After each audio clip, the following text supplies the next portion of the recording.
بسم اللہ الرحمن الرحیم۔ ایک بات جس کی آج معاشرے کو بہت ضرورت ہے وہ یہ ہے کہ ہم دوسروں کے بارے میں اچھا سوچیں اور دوسروں کے بارے میں ہماری جو تھنکنگ ہے وہ پازیٹیو ہو، اور یہ کوئی محض اچھی بات نہیں ہے، یعنی ایسا نہیں ہے کہ یہ کر لیا جائے تو اچھا ہے اور چھوڑ دیا جائے تو جو ہے اس سے کوئی فرق نہیں پڑتا۔ اور اگر میں اسلامی تناظر میں بات کروں، اسلامی تعلیمات کے تناظر میں بات کروں، تو حضور صلی اللہ علیہ وآلہ وسلم نے دوسروں کے بارے میں اچھا گمان کرنے کو لازم قرار دیا ہے۔ حضور صلی اللہ علیہ وآلہ وسلم نے ارشاد فرمایا، ظن المؤمنین حسنا، مسلمانوں کے بارے میں اچھا گمان کرو۔ اور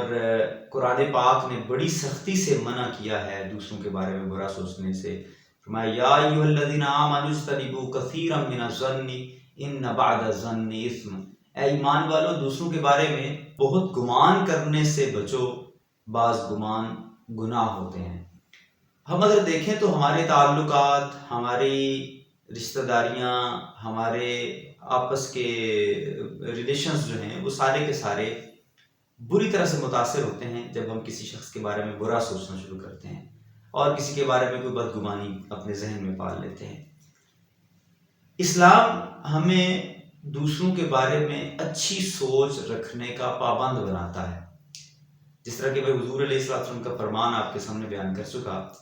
اور اسلام نے اچھی سوچ کو پروموٹ کرنے اور بری سوچ سے بچانے کے لیے بڑا زبردست قسم کا میکنزم دیا ہے۔ ہمیں ایک طرف تو خود اپنا کریکٹر ایسا رکھنے کی تاکید ہے، اپنے اعمال ایسے رکھنے کی تاکید ہے کہ جو کرنے سے دوسرے شخص ہمارے بارے میں کوئی برا گمان نہ رکھ سکیں۔ اسی طرح سے دوسروں کے بارے میں ہمیں، یعنی ہر شخص کو یہ پابند ٹھہرایا، یعنی دوسری طرف سے دوسرے انداز میں سوچا جائے تو ہمارے بارے میں دوسروں کو اس بات کا پابند ٹھہرایا ہے کہ وہ ہمارے بارے میں برا نہ سوچیں۔ ہر شخص کا کوئی نہ کوئی امیج ہمارے ذہن میں بنتا ہے، اور وہ امیج مثلا کسی کا نام ہی لیا جائے تو اس کے بارے میں ایک پورا ایک سکیچ اس کی ظاہری شکل و صورت اور اس کا چال ڈھال اور پورے کا پورا مزاج، یعنی وہ اخلاقی طور پر اچھا ہے یا اخلاقی اعتبار سے پست ہے، یا کیا کتنا اچھا ہے کتنا برا ہے، اس کے اخلاق کی کون سی خوبیاں ہیں کون سی خرابیاں ہیں، وہ پورے کا پورا ایک عکس ہمارے ذہن میں آ جاتا ہے۔ یہ عکس ہمیشہ اچھا ہونا چاہیے۔ حضور صلی اللہ علیہ وآلہ وسلم نے ارشاد فرمایا، ظن المؤمنین حسنا، مومنوں کے بارے میں اچھا گمان رکھو۔ اور ایک حدیث پاک میں نبی کریم صلی اللہ علیہ وآلہ وسلم نے ارشاد فرمایا، حسن الظن من حسن العبادہ، دوسروں کے بارے میں اچھا گمان رکھنا، اچھا سوچنا، یہ خوبصورت عبادت ہے۔ ہم اگر دین اسلام کی تعلیمات پر غور کریں تو دیکھیے کہ دوسروں کی غیبت کرنے سے ہمیں منع کر دیا گیا۔ غیبت کرنے کا اصل میں جو نقصان ہوتا ہے وہ یہی ہے کہ دوسرے کسی شخص کا جس کی غیبت ہمارے سامنے کی جا رہی ہے اس کا امیج ہمارے ذہن میں خراب ہو جاتا ہے۔ قرآن کہتا ہے، وَلَا يَغْتَبْ بَعْضُكُمْ بَعْضًا أَيُحِبُّ أَحَدُكُمْ أَن يَأْكُلَ لَحْمَ أَخِيهِ مَيْتًا فَكَرِهْتُمُوهُ، کہ ایک دوسرے کی پیٹھ پیچھے برائی نہ کرو، کسی کی غیبت نہ کرو۔ کیا تمہیں اچھا لگتا ہے کہ تم میں سے کوئی شخص اپنے مردہ بھائی کا گوشت کھائے؟ تو اس آیت مبارکہ میں غیبت کرنے سے منع کیا گیا، اور اس کے ساتھ مثال کیا دی گئی، کہا کہ کیا تم میں سے کسی کو یہ بات پسند آتی ہے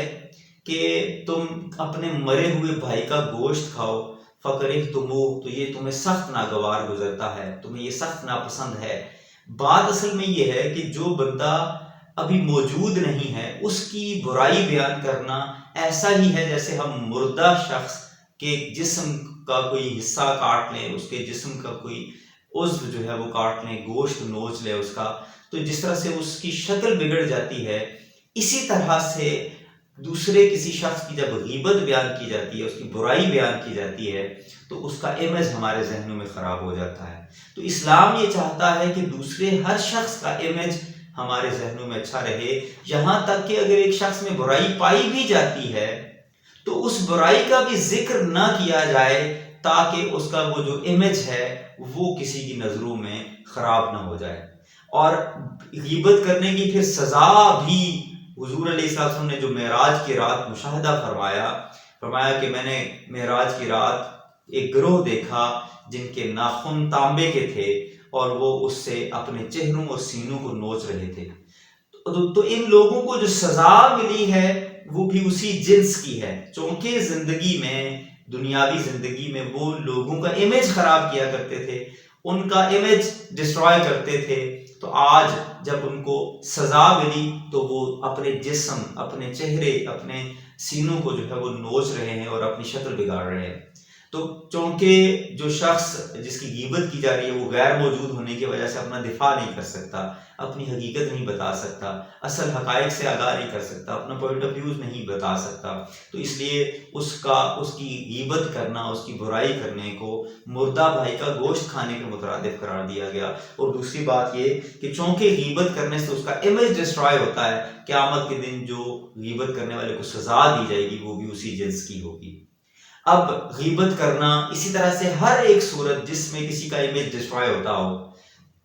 نہ صرف یہ کہ کسی کے بارے میں ہم نے ایسی بات نہیں کرنی، یعنی غیبت نہیں کرنی. حضور علیہ السلام نے جو ہے تجسس سے منع کیا، یعنی جب آپ کسی کے بارے میں برا سوچیں گے آپ ٹوہ میں پڑ جائیں گے کہ ہاں شاید اس میں یہ کوئی برائی پائی جائے. اور جو بندہ کسی کی ٹوہ لگاتا ہے، پیچھا کرتا ہے اس کے عیبوں کا، تو نتیجہ یہ نکلتا ہے کہ ہو سکتا ہے وہ بندہ برائی نہ بھی کر رہا ہو تو ہم اس سے برائی کا معنی اخذ کر لیں، برا خیال، بری سوچ جو ہے وہ اس کے بارے میں ہم پیدا کر لیں اپنے ذہن میں. اور اس کے بعد یہ ہوتا ہے کہ اگر وہ برائی جو اس شخص کے بارے میں ہم نے خود سے سوچ لی، زوم کر لی، اب اگر ہم کسی سے بیان کرتے ہیں تو وہ اس پر بہتان بھی ہے، وہ اس کے بارے میں جھوٹ بھی ہے، وہ اس کے بارے میں بدگمانی پھیلانا بھی ہے، بری سوچ کو جو ہے وہ پھیلانا بھی اس میں آ جائے گا. تو اس لیے دوسروں کا امیج خراب کرنے سے ہمیں منع کر دیا گیا، دوسروں کی عزتوں کی حفاظت کرنے کا حکم دیا گیا.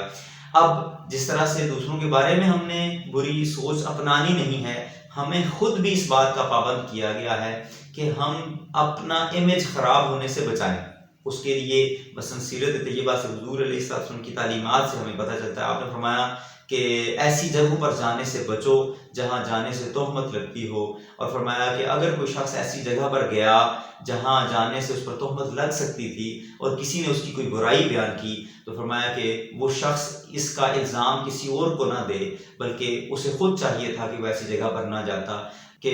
ایسی جگہوں پر جانے سے بچو جہاں جانے سے تہمت لگتی ہو. اس کے ساتھ یہ کہ اگر کسی شخص کے ذہن میں آپ کے کسی عمل کے نتیجے میں کوئی برا خیال پیدا ہو سکتا ہو تو اس سے بھی بچنا چاہیے. حضور صلی اللہ علیہ وآلہ وسلم ایک دفعہ اپنے حجرہ مبارک میں تھے اور آپ علیہ السلام کے ساتھ آپ کی زوجہ محترمہ تھیں. باہر سے ایک صحابی گزرتے ہیں، حضور علیہ السلام باہر تشریف لے آئے اور آپ نے فرمایا کہ یہ تمہاری ماں ہے. تو آپ علیہ السلام نے یہ احتیاطی تدبیر ہمیں سکھائی ہے کہ اگر کوئی ایسا موقع بن جائے جہاں کوئی شخص آپ کے بارے میں بری رائے قائم کر سکتا ہو تو آپ آ کر اسے وضاحت دے دیں. آج ہمارا معاملہ یہ ہے کہ ہم یہ سوچتے ہیں کہ ہم نے کسی کو وضاحت نہیں دینی، میں تو بالکل ٹھیک ہوں. اب اگر وہی پہلا شخص جو بدگمانی کر سکتا تھا آپ نے اس کو وضاحت دے دی اور اس کو بری سوچنے سے روک دیا، تو وہ شخص جو اگلے 10 بندوں سے 20 بندوں سے آپ کی وہ بات بیان کر سکتا تھا اور وہ مس انڈرسٹینڈنگ جو ہے وہ پھیلتی چلی جاتی، آج پہلے ہی آپ نے اس بندے کو ایک وضاحت دے دی، نتیجہ یہ ہوگا کہ وہ بری سوچ جو ہے وہ آپ کے بارے میں پھیلے گی نہیں، بدگمانی عام نہیں ہوگی. تو ہمیں چاہیے کہ ہم دوسروں کی عزت کی حفاظت کریں اور دوسروں کا امیج ہمیشہ اپنے ذہنوں میں اچھا رکھیں اور ایسا کوئی کام نہ کریں جس کی وجہ سے ہمارا اپنا امیج خراب ہو سکتا ہو. اور دوسری بات یہ کہ اگر کہیں ایسی کوئی بات ہو جائے جس سے یہ گمان پیدا ہو سکتا ہو کہ شاید ہم سے کوئی غلطی ہو رہی ہے، تو ایسی صورت میں ہمیں اپنے اس عمل کی وضاحت دے دینی چاہیے تاکہ کسی کے ذہن میں ہمارے بارے میں کوئی برا امیج جو ہے وہ قائم نہ ہو. اس سے ہم دیکھتے ہیں کہ اسلام کی خوبصورت تعلیمات ہیں. اسلام کی خوبصورت تعلیمات ہمیں کیسے دوسروں کے بارے میں اچھی سوچ کو پروان چڑھانے اور اچھی سوچ کو پروموٹ کرنے کا درس دیتی ہیں. وآخر دعوانا الحمدللہ رب العالمین.